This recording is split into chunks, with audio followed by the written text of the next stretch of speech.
Nakakita ka na ba ng bagay na ito? Isang animoy munting palayok, malambot, at may tinataglay ngang mga tubig o katas sa mga loob nito. Marami nito dito sa atin sa Pilipinas, subalit hindi lamang batid ng karamihan na mapapakinabangan din pala ito.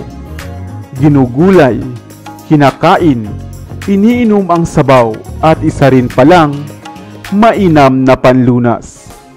Hello, what's up? Your best here. Kaya naman sa videong ito ay ating alamin ang isang natatanging bagay mula nga sa kagubatan na marami palang maaaring bakinabang. Subalit bago tayo magpatuloy, kung bago ka pa lamang dito sa ating channel, ay huwag mong kalimutan na pindutin ang subscribe button at ang notification bell at mag-follow na rin sa ating Facebook page upang lagi kang updated sa aking mga bagong uploads. Naninirahan ka ba sa probinsya o lumaki ka sa mga liblib na lugar? Kung gayon, ay posibleng nakita mo na rin ang mga bagay na ito. Ito ang tinatawag na Sarcosoma globosum o witch's cauldron dahil nga sa hugis nito nakahawig ng palayok. Unang nadiskubre ang mga bagay na ito na isa palang klase ng fungus sa pamilya ng Sarcosomomataceae noong mga taong 1793. Native o madalas makitang tumutubo sa mga kabundukan ng Eastern at Northern Europe ang mga Sarcosoma. Malapit sa mga ilog, sapa, at ilalim ng mga mayayabong na kagubatan. Madalas itong sumisibol sa mga natutunaw o nabubulok ng mga dahon o kahoy.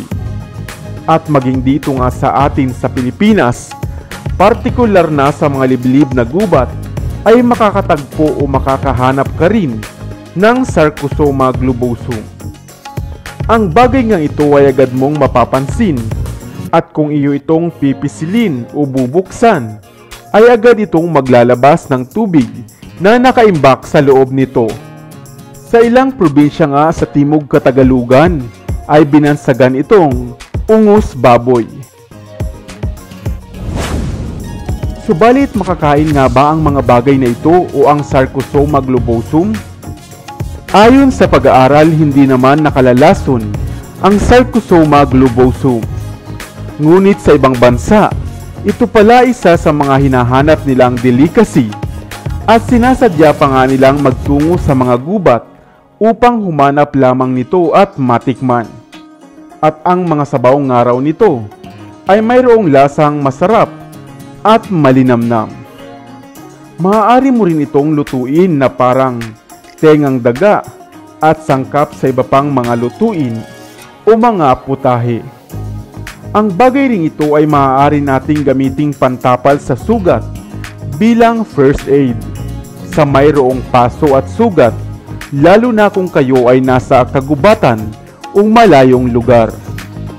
Kung sakali naman ay maaari mo rin itong gamiting panghilamos sapagkat ang tubig nito ay refreshing sa muka, at gayon din naman ay maaari mo itong ilagay sa buhok o sa ulo sapagkat ang mga tubig nito ay mainam na nakapagpapatubo o nakapagpapaganda sa kalusugan ng inyong buhok. Kaya nga nakakatawang isipin na ang ilang mga bagay dito sa atin sa Pilipinas na din natin pinapansin, sa ibang lugar o bansa pala ay delicacy pa man din.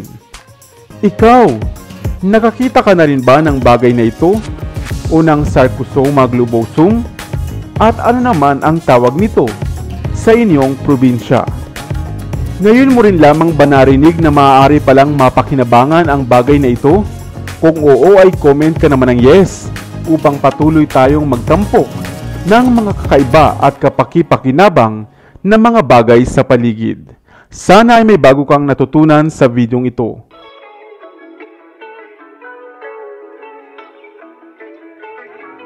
Dito na sa Best TV, tayo ay matuto.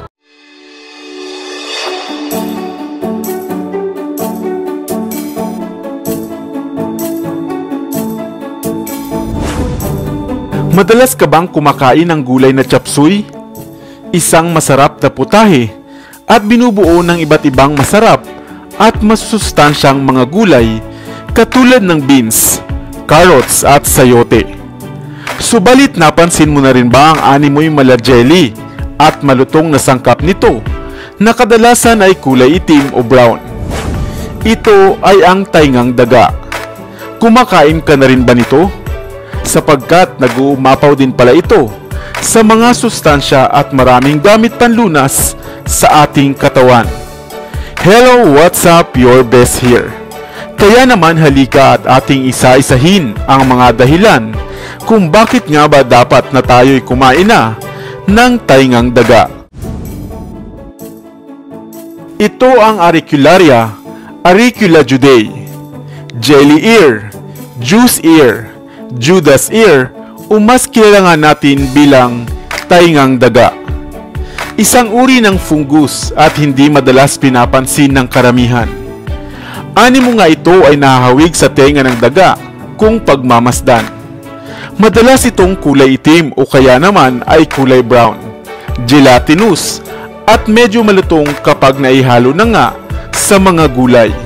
Madalas itong tumutubo sa mga nabubulok na matatandang mga puno sa mga malalamig na kagubatan.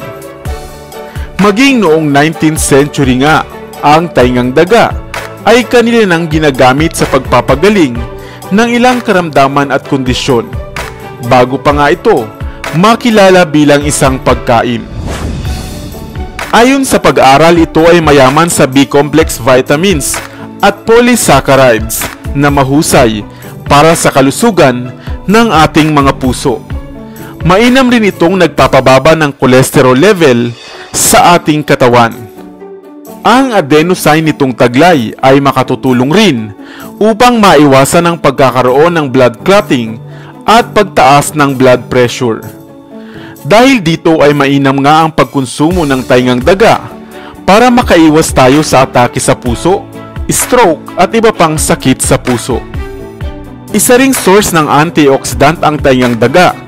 At noon ngang 2019, nailathala nga sa Journal of Food Science and Technology na ang pagpapakulo o pagluluto nga sa taingang daga ay mas magpapataas pa nga sa bisa nito bilang isang mahusay na antioxidant. Ginagamit ring sangkap sa pagkain ng mga Chinese ang taingang daga kahit noon pa ngang Tang Dynasty dahil nagpapagaling ito ng sore throat at nakawawala ng lagnat at sama ng pakiramdam. Itinatapal din ang taingang daga sa mga pamamaga, lalo na nga sa mata, dahil rin sa malamig nitong temperatura.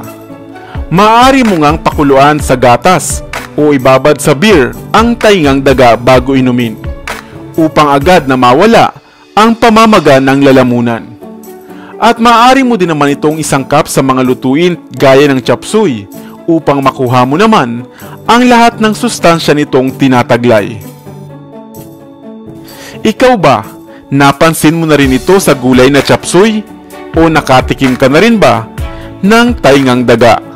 Sana ay may bago kang natutunan sa videong ito. Iwan ka naman ng comment sa comment section sa baba. I-like at i-share mo na rin para naman sa kaalaman ng iba.